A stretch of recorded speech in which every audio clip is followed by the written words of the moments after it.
Hello, I'm with Darryl Schmidt of Cadillac Fairview at CF Market Mall in Calgary. Thanks, Darryl, for joining us today. Tell us a little bit about the holiday season and how sales were in Calgary at the two big malls. Sales in 2025 were excellent over the holiday season. We saw double-digit growth in both Chinook and Market Mall, and I'd say 90% of the core brands saw some really good growth, not only in the Alberta market, but on the national and global basis. So it was very, very strong.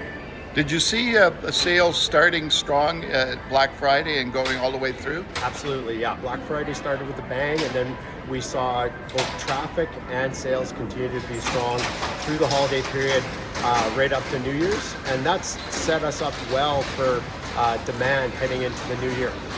So heading into the new year, you were at Whistler recently for the shopping center big conference. What was the feel that you got there from the industry? I think the mood was upbeat and positive. Again, it built off of the success of strong holiday sales from 2025.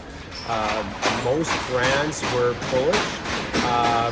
I'd say they're focused on where they want to expand and how many doors and how large they want to be, but it's generally positive and really strong demand.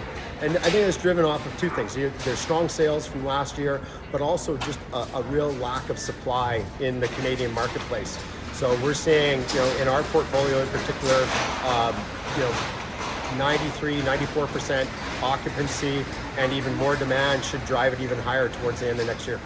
So, one of the things that I find, I guess, confusing out there, that retail sales aren't bad, considering you're looking at consumers, and everything I see is consumer insolvencies, consumer debt, people are stressed out.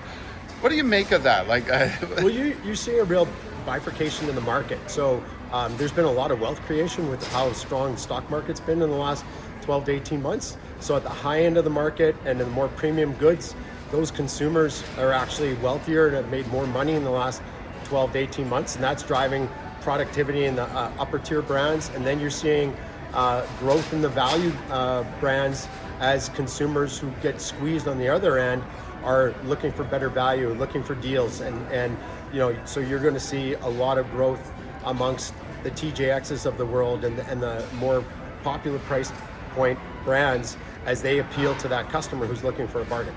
All right, thanks, Darryl, for joining us.